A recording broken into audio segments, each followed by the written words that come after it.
Ազգային ժողովի հարգելի փոխոսնակ, հարգելի պատգամավորներ, ներկաներ, Հայաստանի Հանրապետության Սահմանադրության 196-րդ հոդվածի համաձայն Հայաստանի կարգավորող մարմինը հեռուստատեսության և ռադիոյի հանձնաժողովը Ազգային ժողովի ներկայացնում իր գործունեության մասին տարեկան հաղորդումը։ Ամբողջ տվյալները հավաքված են այս գրքույկում, այնտեղ հաշվետվությունն է, մեր վերլուծությունները, թվերը և այդքան ժամանակը չի հերիքի ամբողջը ձեզ ներկայացնեմ և ես կփորձեմ խոսալ այն խնդիրների մասին, որոնց լուծումը անհրաժեշտ է տեսահոլովակական մեդիայի ոլորտում զարգացում ապավելու համար կամ այն խնդիրների մասին, որոնց լուծման ձգձգումը բերել է որոշ բացասական հետևանքների։ Տեսեք, բայց նախ խոսեմ ամենակարևոր երկու հոդվածների մասին։ Ես արդեն 7-րդ անգամ ելույթ եմ ունենում տարեկան հաղորդումը ներկայացնելով և 7-րդ անգամ պետք է կրկնեմ, որ Հայաստանում տեսահոլովակական մեդիան ազատ է և անկախ։ Ես ի նկատի ունեմ միայն այն տեսահոլովակական ծառայություն մատուցողները, որոնք գտնվում են մեր հանձնաժողովի կարգավորման ներքո։ Եվ ազատ և անկախ ասելով կարևոր նաև նկատառում ի նկատի ունեմ պետություն այդ մեդիաների փոխհարաբերությունները։ Եվ ևս մի կարևոր ավելացում հիմնվելով այն տեղեկատվության վրա, որը հասանելի է հանձնաժողովի համար։ Տարվա ընթացքում 2024 թվականի ընթացքում որևէ բողոք տեսահոլովակական ծառայություն մատուցողներից, այսինքն հեռուստատեսություններից, ռադիոընկերություններից, ցանցային օպերատորներից մենք որևէ բողոք չենք ստացել և տարվա վերջում մեր գրավոր դիմումին նույնիսկ որևէ բացասական պատասխան չի եղել։ Սակայն նորից կրկնեմ, սա վերաբերում է միայն պետություն, ԶԼՄ-ներ կամ իշխանության տարբեր ճյուղեր և քաղաքական ուժեր, ԶԼՄ-ներ հարաբերություններին, քանի որ հանձնաժողովը հնարավորություն չունի վերահասկել ԶԼՄ-ներ, ԶԼՄ-ների սեփականատեր և ֆինանսավորող ուժեր հարաբերությունները, ապա այդ մասով մենք տեղեկատվության ազատության մասին որևէ տեղեկատվություն չունենք, չնայած ես կարծում եմ այնտեղ վիճակը շատ ավելի տխուր է։ Սա մեկ, երկրորդը, 7-րդ անգամ ես ելույթ եմ ունենում այս ամբիոնից և նորից պետք է կրկնեմ, որ կարգավորող մարմինը 2024 թվականին գործել է թափանցիկ, ազատ և հաշվետու հասարակության առջև։ Թափանցիկը և հաշվետուն, ես կարծում եմ, երևում է նույնիսկ անզեն աչքով, մենք շատ ակտիվ ենք և մեր կայքով, և հարցազրույցներով, և սոցիալական ցանցերում, ինչ վերաբերում է մեր անկախությանը, ապա այն առաջինը երաշխավորված է սահմանադրություն և օրենքներով, երկրորդը երաշխավորված է հանձնաժողովի կազմով և ոչ միայն այսօրվա կազմով, նույնը եղել է և 3 տարի առաջ, և 6, և 7, այսինքն այն ընթացքում, որ ես իրավասու եմ խոսել հանձնաժողովի անունից, և նաև պետք է նշեմ, որ գոնե այս բնագավառում մյուսների մասին իրավասու չեմ խոսել, իշխանությունները հավատարիմ են իրենց որդեգրած սկզբունքներին և չեն խառնվում հանձնաժողովի գործունեությանը։ Իհարկե, այդպիսի փորձեր լինում են, դա նորմալ է, վեճեր լինում են, փորձեր լինում են կանխորոշել մեր որոշումները, սակայն կամ փափուկ կոնֆլիկտների կամ փոխհամաձայնեցված որոշումների արդյունքում նրանք որևէ արդյունքի չեն հասնում։ Այդ առումով հանձնաժողովը գործում է ազատ և անկախ։ Իսկ հիմա ես փորձեմ ներկայացնել այն խնդիրները, որոնց մասին շատ կարևոր եմ համարում հայտարարել ոչ միայն ձեզ, պատգամավորներին, այն նաև որպես հաշվետվություն ներկայացնել Հայաստանի հասարակությանը։ Տեսեք, մենք այսօր ապրում ենք հետ ճշմարտության միջավայրում, բոլորս դա շատ լավ գիտենք, երբ որ ավանդական մեդիայից տեղեկատվությունը ծորում է դեպի սոցիալական ցանցեր, դեպի համացանց, դա կրկնօրինակվում է ինչ-որ սունկ կայքերով, տարբեր էլեկտրոնային հարթակներով, դա եւ կայքերն են, եւ համացանցային հեռուստատեսությունն է, եւ տարբեր թվային հարթակներ են, եւ դրանց մի մասը գործում է արդեն արհեստական բանականության գործիքակազմի միջոցով։ Սա բավականին մեծ սպառնալիքներ է ստեղծում եւ Հայաստանի տեղեկատվական անվտանգության համար,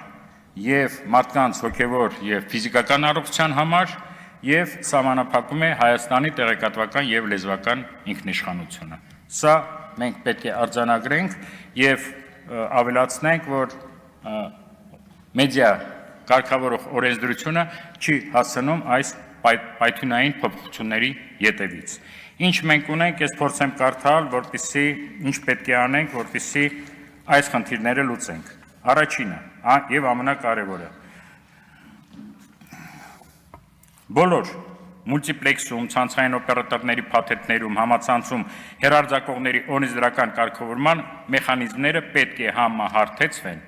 Այսօր քիչ թե շատ արդյունավետ կարգավորման ենթակային միայն հայնարային մուլտիպլեքսի հեռուստաընկերությունները, ինչ անհավասար մրցակցային պայմաններ ստեղծում, իսկ ցանցային օպերատորների մոտ նվազագույն համացանցում հեռարձակվող լրատվամիջոցները որևէ եղանակով չեն կարգավորվում։ Եվ տեսեք ինչ է ստացվում, տեղյակ եք, մենք բազմիցս խոսել ենք դրա մասին, քննարկել ենք, տարօրինակ է, որ կարգավորվում են միայն հանրային մուլտիպլեքսում հեռարձակվող հեռուստաընկերությունները եւ FM տիրույթում լիցենզավորված մեր կողմից ռադիոկայանները։ Մնացած բոլոր տեսլասողական ծառայություն մատուցողները կամ գրեթե չեն կարգավորում կամ ընդհանրապես չեն կարգավորվում, բայց այսօր դա 20 տարի առաջ չի եւ Հայաստանի քաղաքացիները, հատկապես երիտասարդությունը, տեղեկատվության ինֆորմացիայի մեծ մասը նրանք ստանում են ոչ թե ավանդական մեդիայի միջոցով, այն համացանցի միջոցով, որը կրկնում եմ չի կարգավորվում եւ արդեն դա զավեշտալի իրավիճակի է հասնում։ Երկրորդ տարօրինակ բանը, տեսեք, մասամբ կարգավորում են այն հեռուստածրագրերը, որոնք առկա են ցանցային օպերատորների փաթեթներում։ Ես կարծում եմ բոլորի մոտ կան գրեթե, խոշորագույն յուքոմից մինչև փոքր մարզային կաբելային ցանցեր, որոնք ունեն ընդամենը 2 կամ 300 բաժանորդ, եւ այդ ցանցերում քիչ թե շատ կարգավորում են միայն հեղինակազորված հայկական արտադրության հեռուստածրագրերը, օրինակ Ազատությունը կամ Երկիր մեդիան։ Դրսի տեսլասողական ծառայություն մատուցողները, որոնք գնվում են դիստրիբյուտորների կողմից եւ վաճառվում են ցանցային օպերատորներին, նրանք որևէ կարգավորման ենթակա չեն եւ հանձնաժողովը նույնիսկ իրավունք չունի արգելել իրենց գործունեությունը տուգանել կամ դիմել այլ պատժամիջոցների։ Եվ ստացվում է, որ հայկական ալիքները նրանք պահպանում են օրենքները, որտեղ կարգավորում են, իսկ դրսից ներխուժում են, ծորում են մեր տեղեկատվական ինքնիշխան հարթակներ, դուք շատ լավ գիտեք, եւ թշնամանքի խոսքը, եւ պատերազմի հրամանը, եւ կրոնական ազգային խտրականությունը եւ այլն։ Սա շտկման կարիք ունի եւ օրինակ Եվրոպական Digital Act-ով, դիրեկտիվներով վաղուց արդեն իրենց պատասխանության, դաշտում բոլոր իրավունքները եւ պարտականությունները ցանցային եւ այսպես կոչված լիցենզավորված կազմակերպությունների իրավունքները եւ պարտականությունները համահարթեցված են։ Երկրորդ տարօրինակ բանը, եթե հայկական ծրագրերը պարտավոր են մուլտիպլեքսում հեռարձակվող անվճար հեռարձակվել կաբելային ցանցերում, ապա դրսի տեսալասողական ծրագրերը, որոնք նորից եմ կրկնում, որևէ պարտավորություն չեն կրում, իրանց համար կաբելային ցանցերը վճարում են։ Հայաստանում հայկական արտադրենքի համար որևէ վճար նախատեսված չի, դրսի օտարերկրյա այլ լեզուներով հաղորդումների համար կաբելային ցանցերը վճարում են տարեկան 2-ից 2.5 միլիոն դոլար, որը Հայաստանից գնում է։ Սա երկրորդ բաց թողումը, որը օրենսդրորեն պետք է շտկվի։ Երկրորդը եւ շատ կարևորը, խոսքը գնում է թվային հանրային մուլտիպլեքսի զարգացման մասին։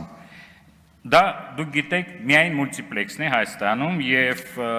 Հայաստանը հաճախականությունների ավելցուկ չունի, որպեսզի Հայաստանում ստեղծվի երկրորդ մասնավոր մուլտիպլեքսը եւ դա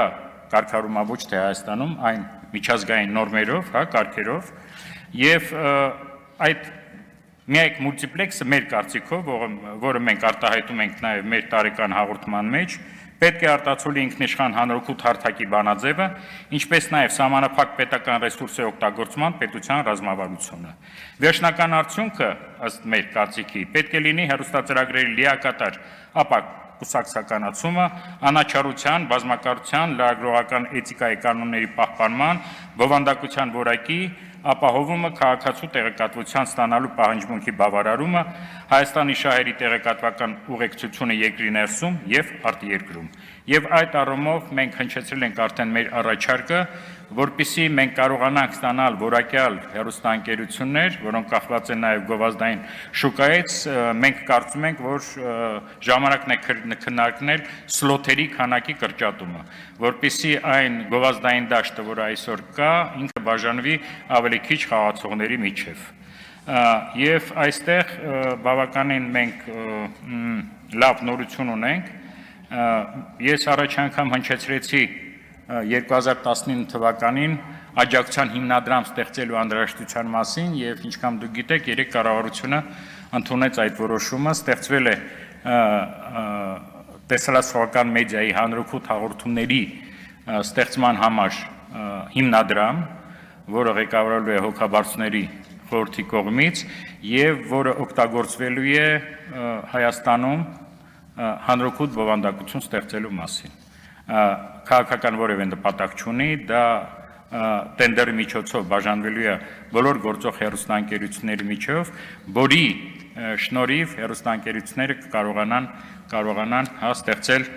հանրօգուտ բովանդակություն, հանրօգուտի տակ մենք ի նկատի ունենք մանկական, մշակութային, կրթական եւ սպորտային որակյալ հաղորդումներ, եւ սա համաշխարհային պրակտիկա է, մեր չափ եւ բնակչությամբ եւ տարածքով, այսպես ասեմ, Բալթյան երկրները եւ Լիտվան եւ Լատվիան 10-ից 15 միլիոն եվրո տարեկան ծախսում են հանրօգուտ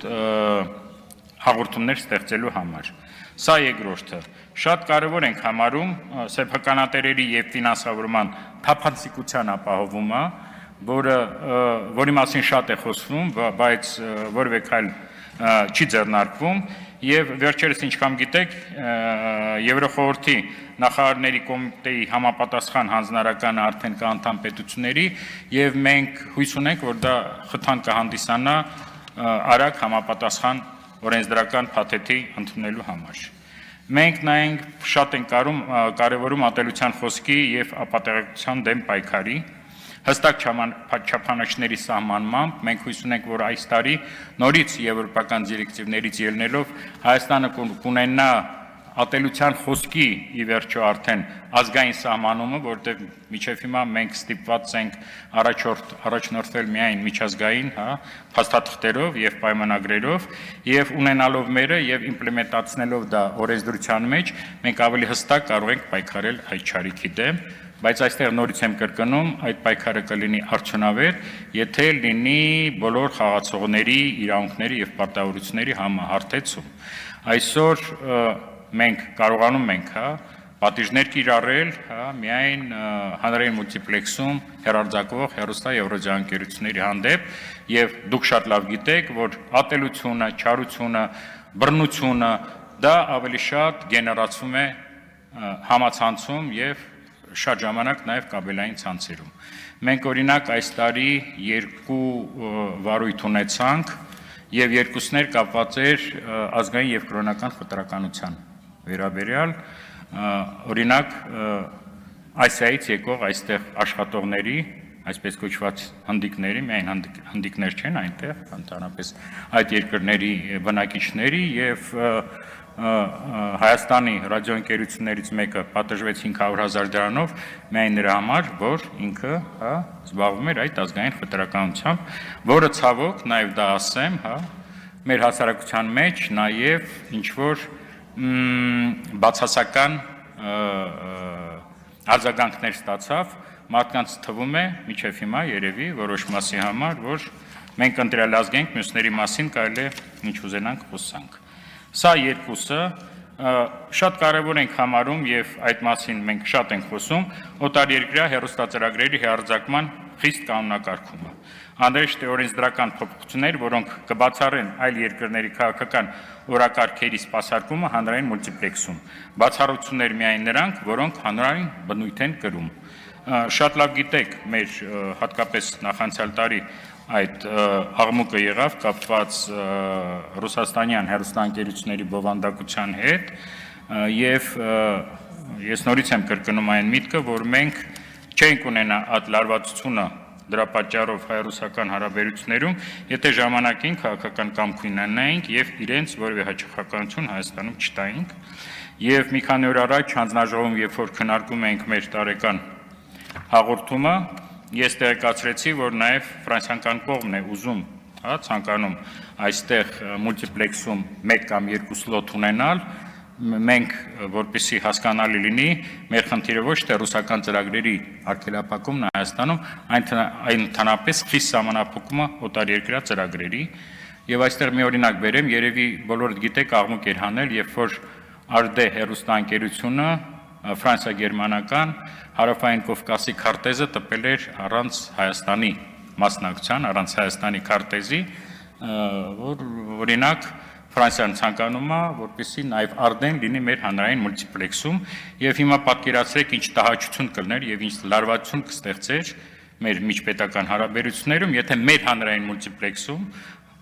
որը ստեղծված է հարկատուների փողերի հաշվին, Հայաստանը ներկայիս տարածաշրջանային քարտեզը ներկայացվեր առանց Հայաստանի, որպեսզի լարվածություն չլինի, որպեսզի մենք չդառնանք թաթերաբեմ տարբեր խաղացողների համար, որովհետև եթե մենք տվել ենք ռուսական կողմին, մեր դաշնակիցներ եւ եթե փորձենք տալ ֆրանսիացիներին, որը մեր համար դաշնակից էր եւ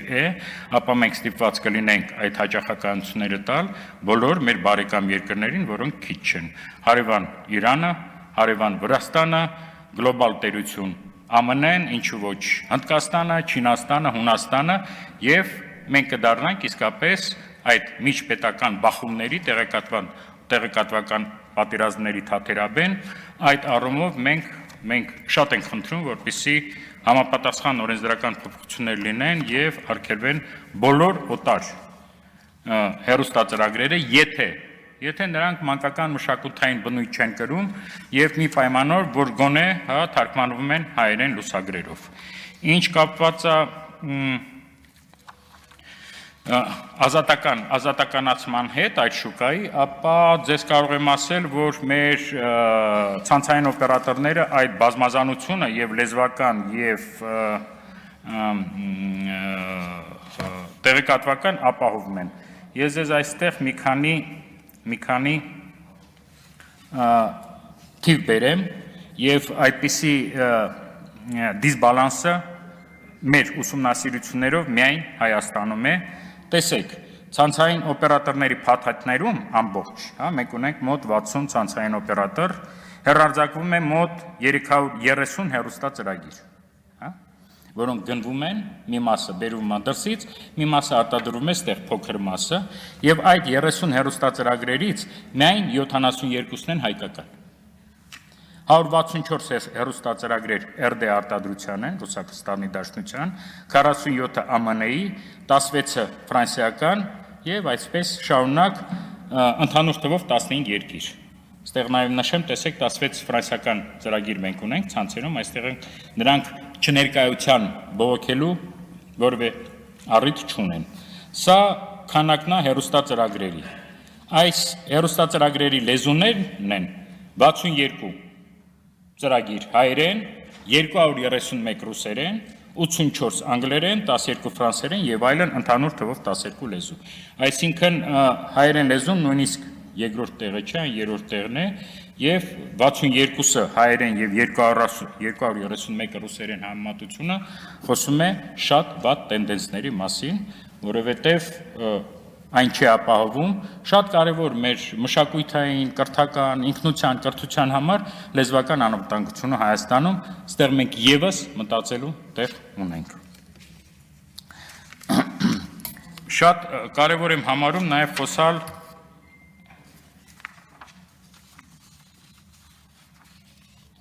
այն օրենքների մասին, որոնց ընդունումը ցավոք լավ նպատակներով ընդունումը շատ ժամանակ բերում է բացասական հետևանքների,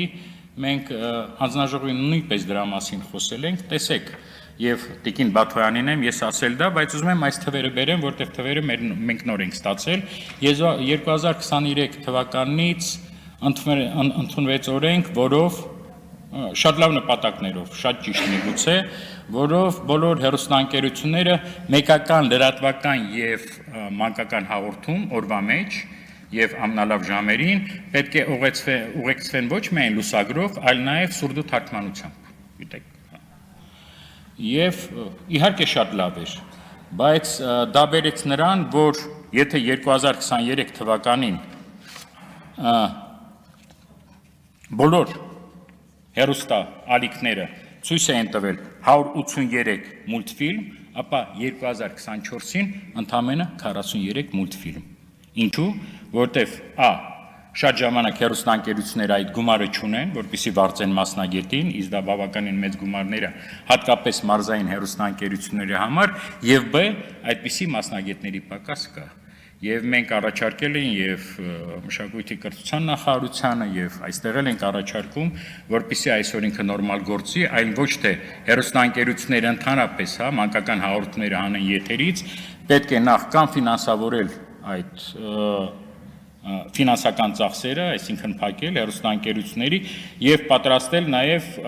գոնե մարզային հեռուստաընկերությունների համար մեկ կամ երկու մասնագետ, որը կարողանա այդ գործառույթները անել։ Նույնիսկ Երևանում մենք հիշում ենք 2 տարի առաջ մասնագետը սուրդո թարգմանությամբ ձեռը ջարդել էր, իսկ իրանց մոտ աշխատանքային գործիքը ձեռքերն են, եւ երկու հեռուստաընկերություն 2 շաբաթ, որը սուրդո թարգմանությամբ հաղորդում չէին կարող ցույց տային։ Տեսեք, մանր բանից ինչ է դուրս գալիս,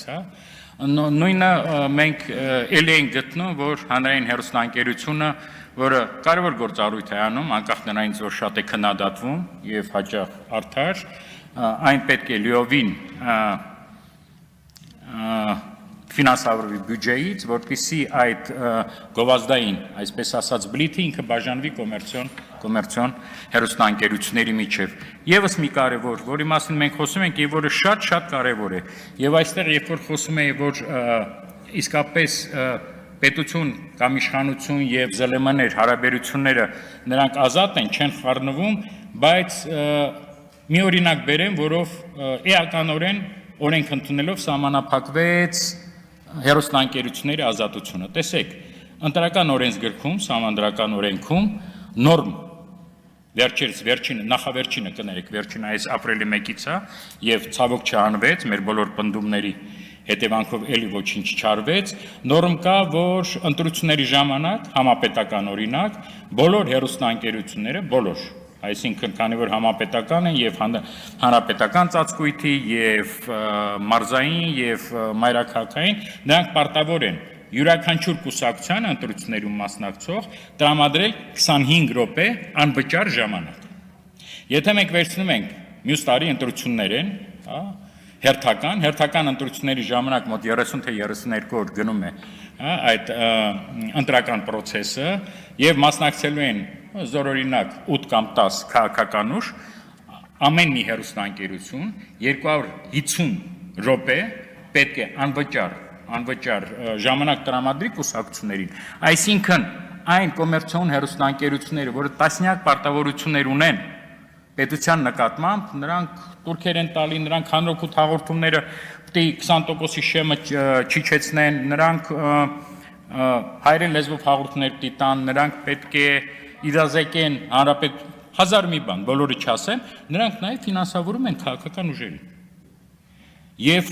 առաջինը, երկրորդը նրանց մարդկանց քաղաքացիների սահմանադրական իրավունքն է դրանով խաթարվում լսել նորություններ, օրինակ սպորտային ալիքը, ֆաստ ալիքը, որը չի ուզում քաղաքականությամբ զբաղվի, ինչի ենք մենք օրենքով պարտադրում, որպեսզի նա շատ ժամանակ ոչ որակով, շատ ժամանակ չարությամբ, ապատեղեկացության լցված նախընտրական հոլովակներ ցույց տա, հա։ Սա նույնն է կներեք կոպիտ արտահայտության բանի համեմատության համար, որ ամեն մի օրինակ, հա, բենզալցակայանին մենք պարտավորեցնենք նախընտրական շրջանում ամեն մի կուսակցությանը 2 տոննա բենզին։ Ես շատ եմ խնդրում, հա, եւ դա էլ, հա, եթե դա մենք անում ենք, նաեւ հերոստանգերությունները զրկվում են, հա, գովազդ վաճառելուց, այսինքն որևէ կուսակցություն, որը ունի, հա, իր անվճար ժամանակը ինքը չի դիմի եւ չի գնի գովազդային ժամանակ հերոստանգերություններից։ Այս ցաներ պայմաններում, երբ որ ֆինանսական վիճակը հերոստանգերությունների սուբյեկտիվ եւ օբյեկտիվ պատճառներով, հա, շատ վատ է, սա եւս մի գործոն է, որը թույլ չի տալի հերոստանգերություններին որակյալ արտադրություն ստեղծել կամ երբ որ նրանք գովազդային գործունեությունից համապատասխան գումարներ չեն ստանում, իրենց գցում է կամ գովազդատների կամ ավելի վատ քաղաքական ուժերի գիրկը, իսկ ոնց ասում են, ով վճարում են նայել պատվիրման երաժշտությունը։ Սա, որ ես անպայման ուզում եմ ասեի, մի կարևոր խնդիր էլ մենք ունենք, սա դա սոցիալական գովազդի մասին օրենքի ընդունումն է, շատ լավ նախագծեր կան, հասարակական կազմակերպությունները պատրաստում են եւ մենք այսօր միշտ խնդիրներ ունենք, հա, տարանջատելու սոցիալական գովազդը կոմերցիոն գովազդից, դա եւ կոവിഡ്ի ժամանակ արտահայտվեց եւ պատերազմի ժամանակ 44 օրյա, երբ որ մենք հատուկ խնդրում էինք Պեկին կամ խնդրում էինք այն ժամանակ համաճարակի ժամանակ Պարետին արտակարգ իրավիճակների, որպեսզի այդ գովազդները, որոնք իրազեկում էին մարդկանց, որոնք կարևորագույն սոցիալական ֆունկցիա են կատարում, խնդրում ենք, որ նրանք դա կոմերցիոն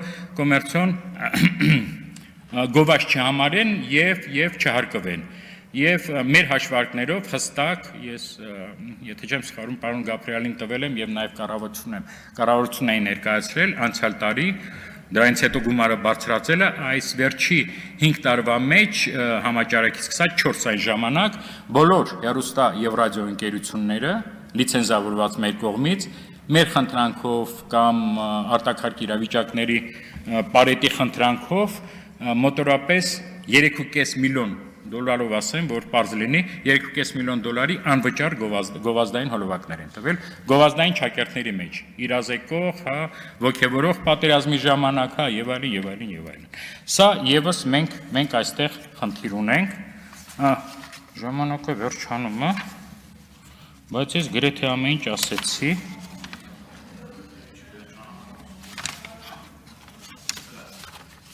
Մի քանի թեւ բերեմ, էլի շատ կարևոր, մենք առ դեկտեմբերի 31, 2024 թվականի ունեցել ենք 102 լիցենզավորված ընկերություն, 41 տեսալսողական, այսինքն ռադիոյի հեռուստաընկերություններ եւ 61 ցանցային օպերատոր, հա։ Նաեւ ունենք հեղինակազորված 54 ընկերություն, առանց լիցենզիայի հեռարձակվել են հանրային հեռարձակողի 3 հեռուստածրագիր եւ 4 ռադիոծրագիր,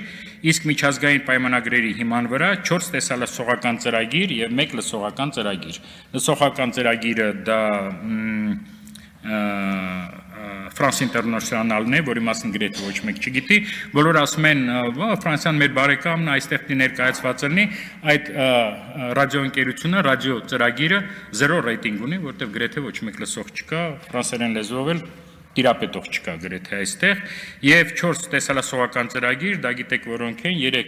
4 ռուսաստանյան ծրագիր են, 3-ը միջկառավարական պայմանագրի եւ 1-ը միջազգային Միր հեռուստա ռադիոընկերությունն է, որտեղ Հայաստանը եւս փայաբաժին ունի։ Սա այն շատ կա, բայց ես կփորձեմ ինչ որ ինքնակարգավորման խնդիրներ ունենք ռադիոների եւ տելեների հետ կապված։ Մենք ունենք բավականին մեծ դժվարություններ կապված նաեւ ցանցային օպերատորների գործունեության հետ, որտեղ դուք շատ լավ գիտեք, հիմական համացանցային TV-ներ, EDM-ներ, ընդեղ հա, KIV-ներ, որոնք հատուկ սարքեր են վաճառում 2, 3, 10,000 դրամով եւ որի միջոցով, հա, քաղաքացիները կարող են նայել հարյուրավոր հաղորդումներ, հա, նաեւ որոնք կաբելային ցանցերում են, ստացվում է, որ կաբելային ցանցերը շատ մեծ գումարներ են ծախսում, որպեսզի հեղինակային դյունքները գնեն տարբեր արտասահմանյան ծրագրերի, այնինչ մի սարքի միջոցով, հա, եւ դա բացահայտ գովազդում է, մենք մի քանի անգամ դիմել ենք եւ պատկան մարմիններին եւ ՊԵԿ, բայց պարզվում է մեր օրենսդրությունը սահմանափակումներ չունի, այսինքն դա պատժելի գործունեություն չի, եւս դա պետք է շտկվի, այսքանը հասցրեցի ասել, շնորհակալություն։ Չմոռանաք հավանել տեսանյութը եւ բաժանորդագրվել Civic AM-ի YouTube-յան էջին։